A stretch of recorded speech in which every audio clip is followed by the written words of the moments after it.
Om Mani Padme Hum. Om Tari Turi Soha. Om Aham Veda Guru Pema Siddhi Hum. Om Mani Padme Hum. Om Tari Turi Soha. Om Aham Veda Guru Pema Siddhi Hum. Continuing to read from A Mountain in Tibet, from page 110.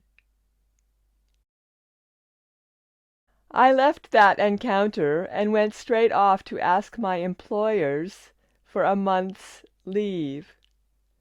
In the end, I never did go to the big camp in the south of India.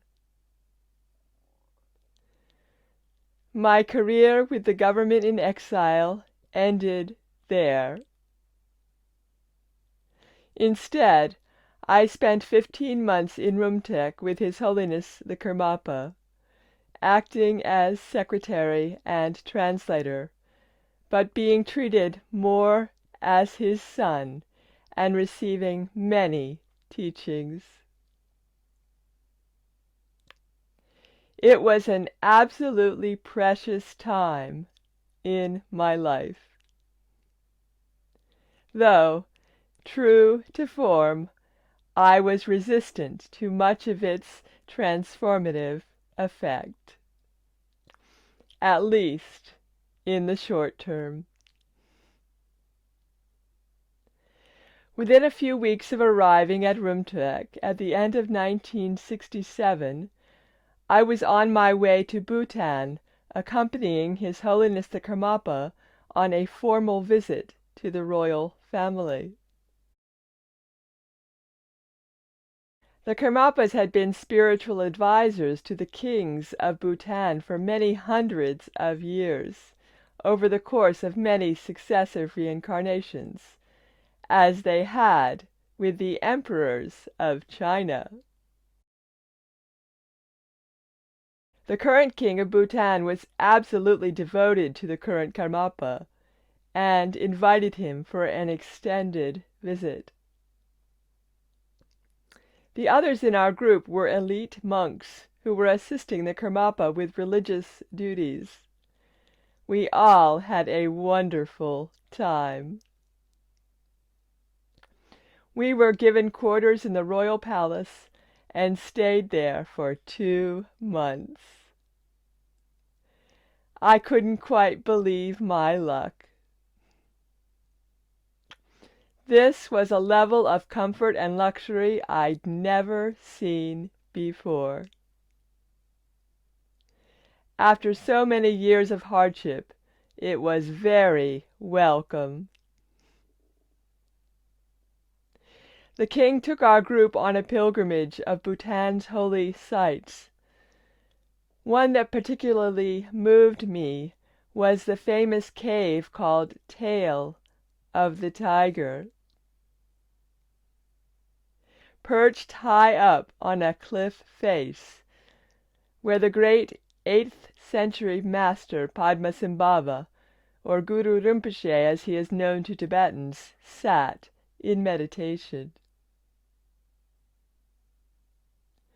Guru Rinpoche is particularly dear to us because he brought Buddhism to Tibet from India. He was the large statue in the abbot's temple in the Lhadron back at Dol Malakan. He is famous for having tamed the powerful negative forces at work in our country at that time through his skills in turning adversaries into allies of the Buddhist teachings. His specialty was teaching the path of Tantra, which flowered in the 6th and 7th centuries Common Era and became one of the hallmarks of the Tibetan tradition.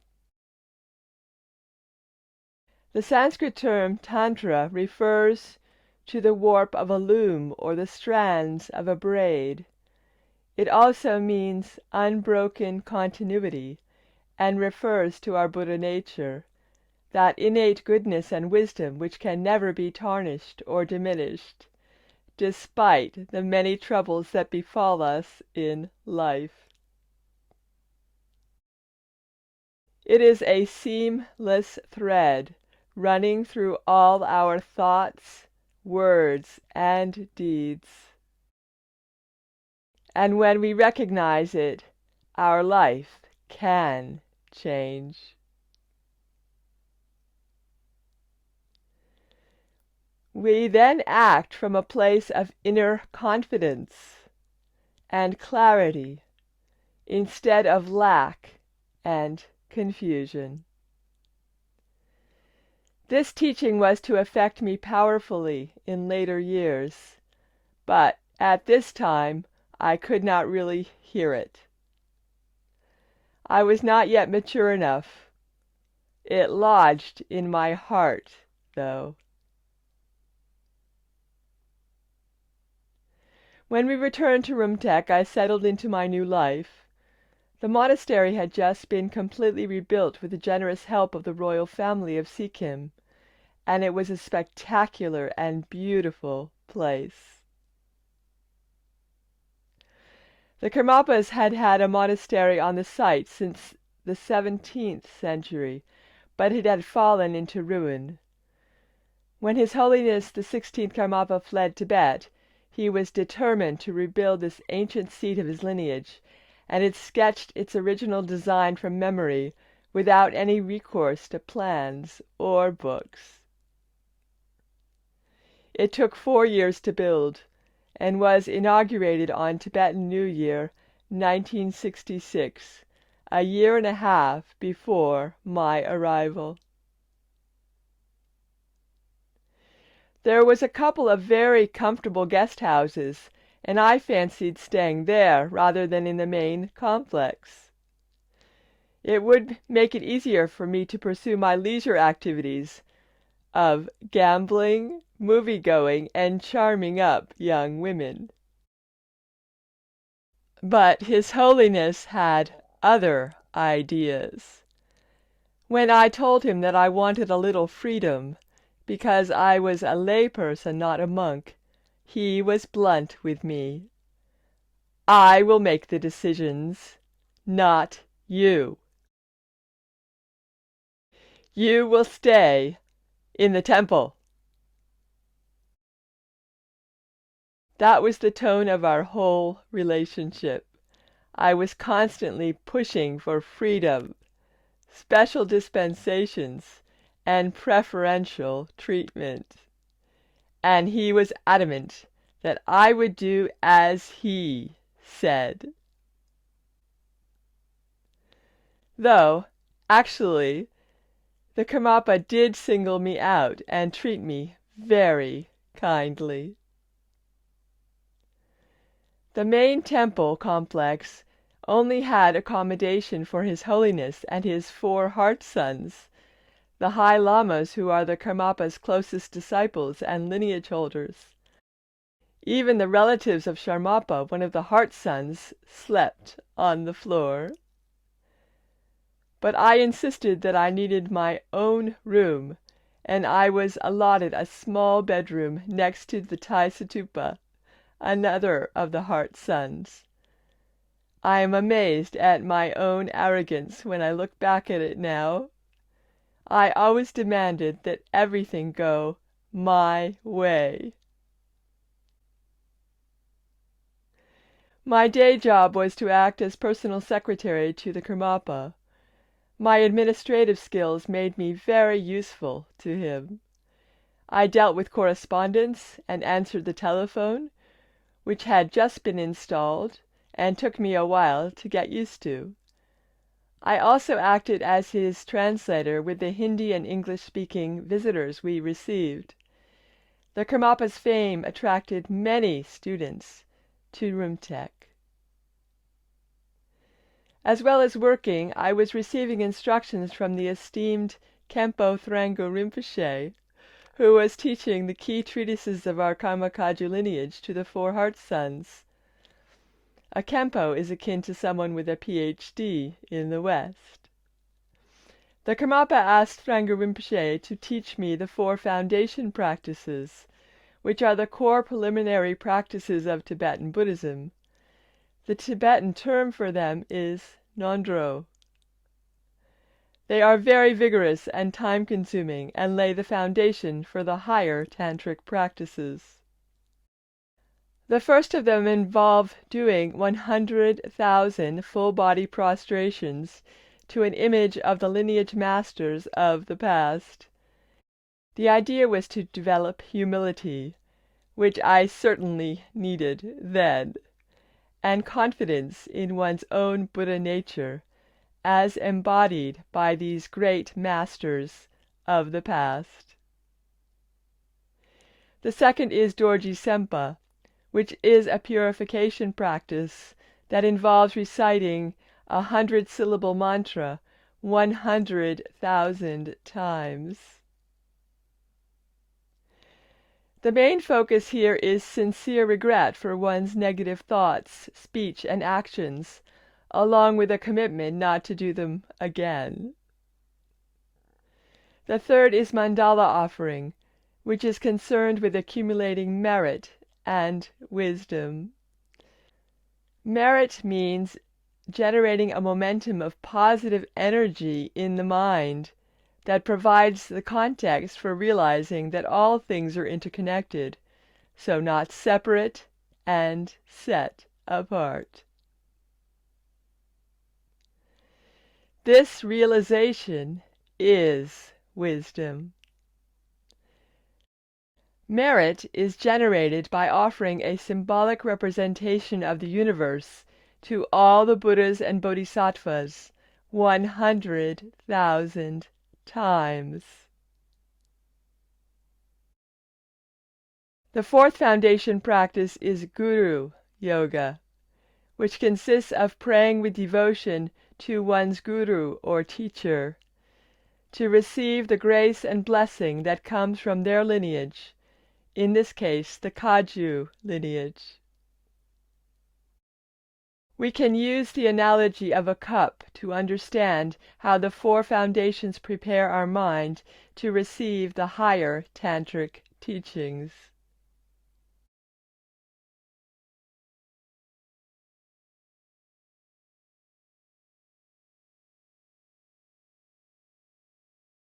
The practice of prostrations is like turning an upturned cup over so the liquid can be poured into it.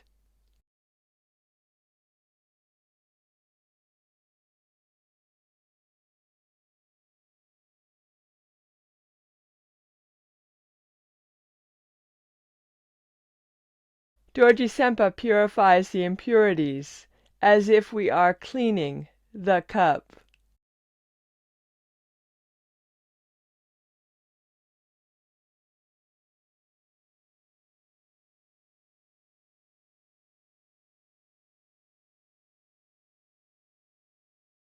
Mandala offering is like repairing any cracks in the cup.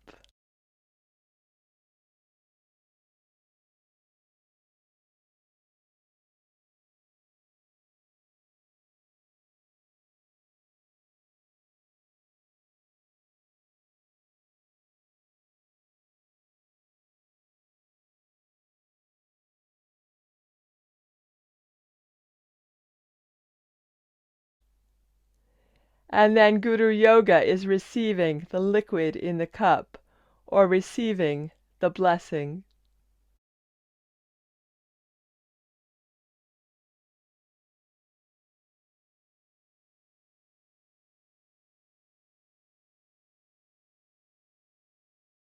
Blessing really refers to our mind becoming more positive through a process I call alchemy.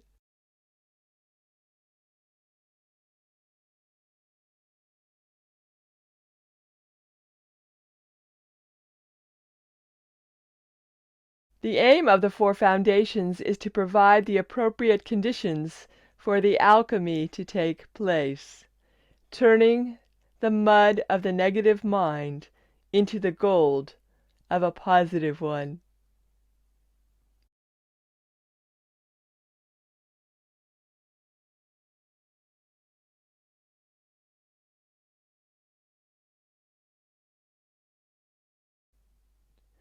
You probably won't be surprised to learn that I was not a good student. I couldn't see the point of doing countless prostrations, so I didn't complete even this first of the 4 practices. I was nominally a Buddhist, but in reality had no interest in deepening my practice, despite the exceptionally privileged position I found myself in at Rinpoche, with access to some of the most revered masters. The prostration practice felt more like punishment than anything else, so I would slip away and head off to meet my friends outside the monastery, to gamble, or flirt, or drink beer. We used to play cards for hours on end.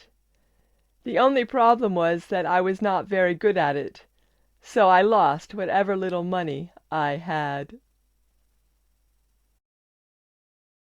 The Karmapa always seemed to know what I was up to. He would bellow out at the top of his voice, "Where is Jamdrak? Where is that scoundrel?" And then, without waiting for a response, he would send a young monk off to drag me from whatever gambling den or local cinema I was hiding out in. When he'd done this one time too many, he insisted that I carry out the prostrations in the most sacred of all the shrine rooms, where he performed the black crown ceremony, a ritual for directly transmitting the energy of enlightened wisdom. The black crown had been presented to the 5th Karmapa by the Chinese Emperor Yongle in about 1410, and was said to have been woven from the hair of 100,000 dakinis. In the Christian pantheon, these might be described as angels. The Black Crown shrine room was right next to His Holiness's quarters, so there were no more escapes for me. I had to knuckle down. I spent 3 months doing prostrations. I would use a mala, which is similar to a rosary, and a small pile of pebbles on the floor to keep track of how many I'd done. Each time I did a prostration, I turned over one of the beads on the mala. When I reached the last bead, there are usually 27 of them, I would place one of the pebbles forward on the floor. When I finished my session, I would count up the pebbles on the floor and enter the figure into a little book. I managed about 80,000, but my heart wasn't in it, and I learned very little. This was the pattern for my time at Rinpoche.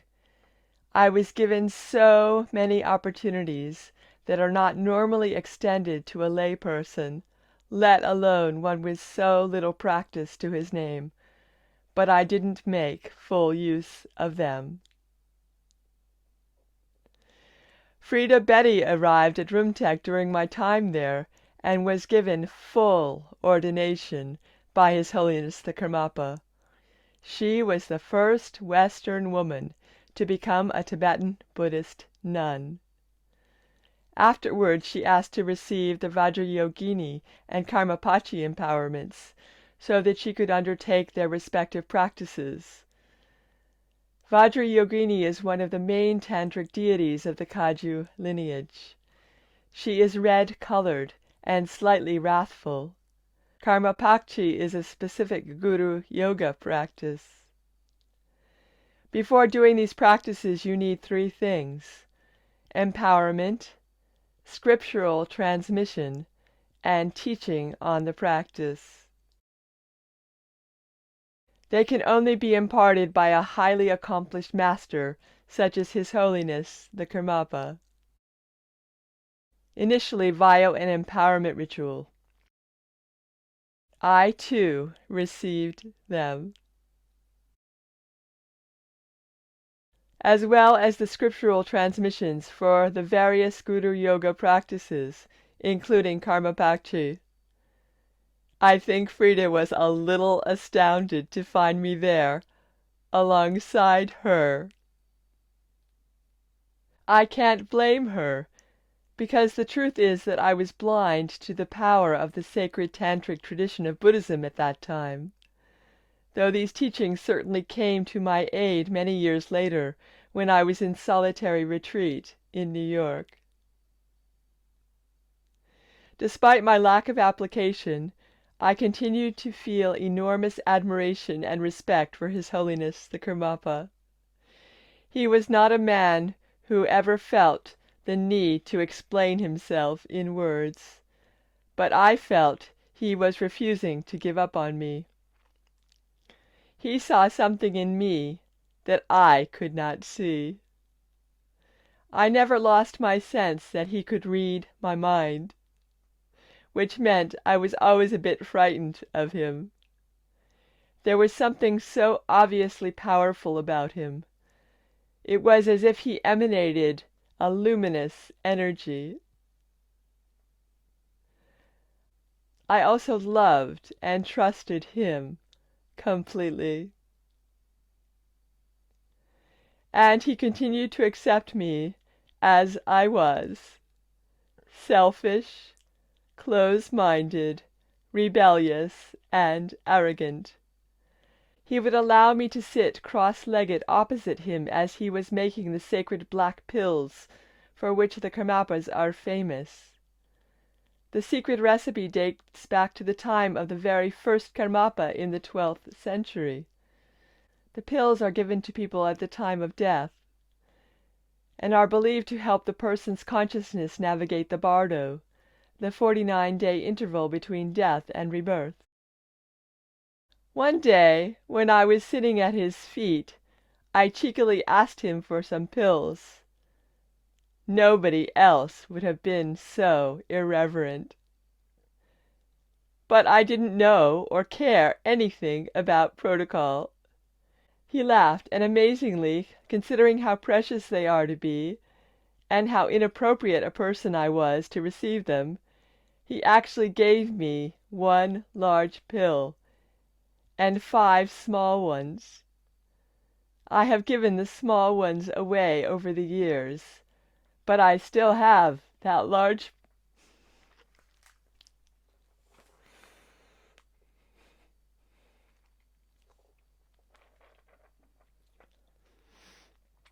I have given the small ones away over the years.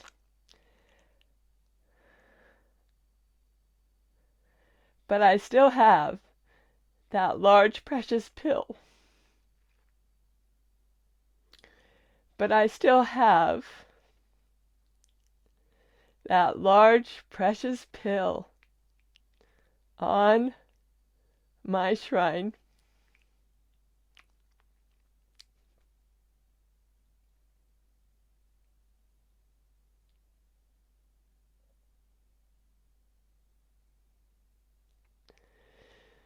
To add to my increasing ambivalence at being at Rinpoche, I kept meeting young Westerners who were arriving in ever greater numbers, as well as those who were committed to deepening their Buddhist practice.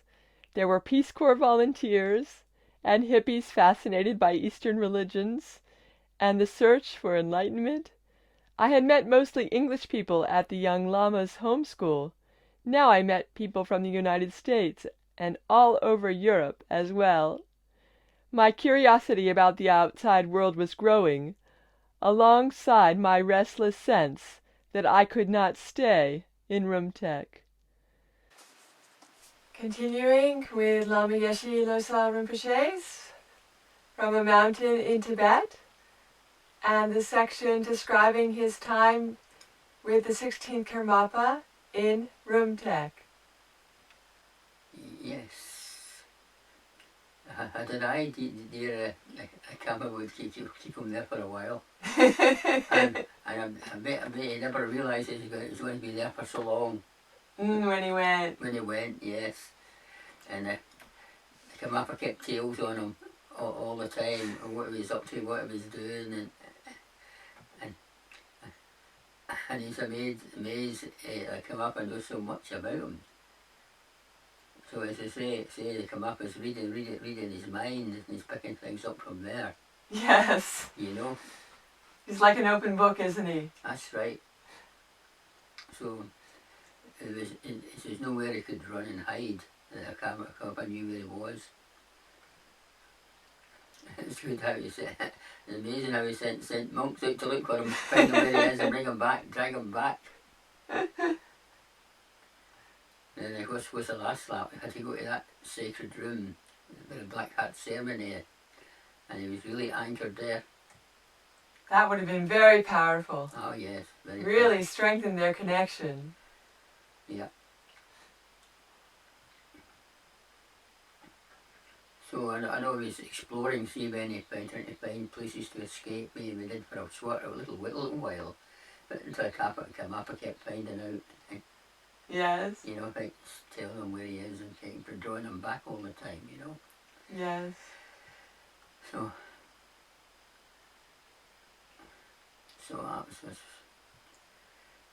I was him in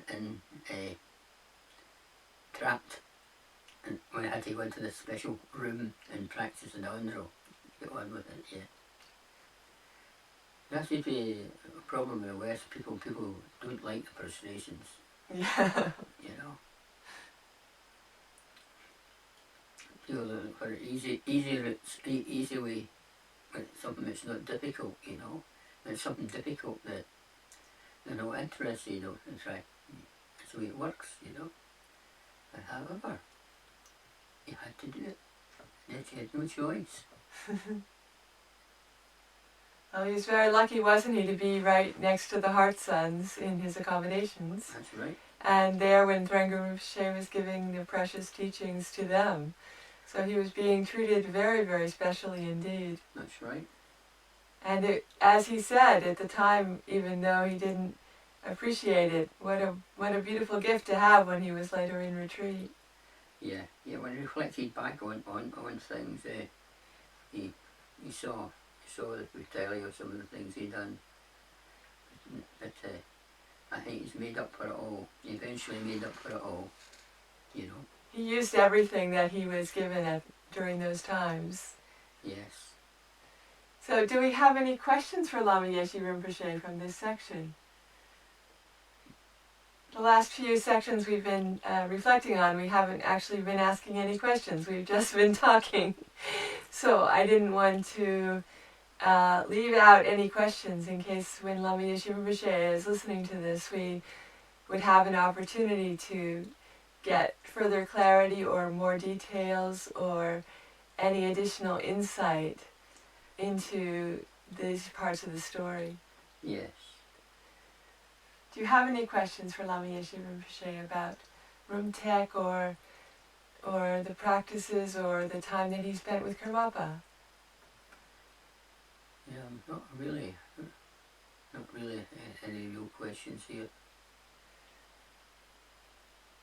It has a very strong impact reading these words because we can feel through Lama Yeshe Rinpoche Karmapa's energies, I think.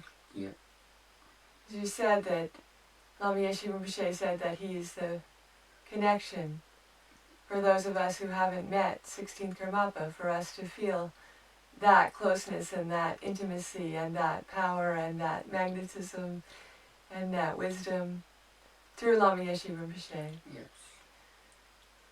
So I think, maybe our questions are answered because of our experience of the power of this beautiful relationship that he had, Lama Yeshe Rinpoche had with the 16th Karmapa, that even today is something that resonates and touches us deeply in our hearts. It's all coming through the 17th Karmapa now.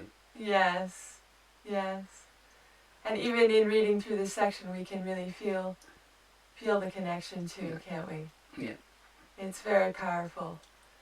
So I guess if it's not a question, it's once again gratitude and appreciation to Lama Yeshe Rinpoche for stepping into a new world with the Karmapa and then and being able to transmit that to us now, decades later, with the closeness that we can feel as if it is as fresh and new and vibrant and pulsing with the energy and luminosity as it might have been at the moment in which he was experiencing it. It has a timeless, magical and healing and mystical quality to it, doesn't it? Yes.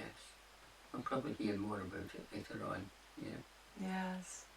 So I get this, just our gratitude and appreciation that Lama Yeshe Rinpoche was able to be that bridge, and that we are able through this story to make our own connections on a very deep level also. So this section where Lama Yeshe Rinpoche is talking about the alchemy, it's not just a concept, because we are feeling it as we are going through this process. Yeah. And I'm sure it's visible and apparent to Lama Yeshe Rinpoche when he watches this that we are being transformed by this experience. It's transforming your negativity into positive. Yes, helping us shift into a place where the Buddha nature is much more accessible and informs and supports us on a core level. Yeah. So we can come from that place in our daily lives with much more consistency. So that is the most priceless of gifts. Yeah.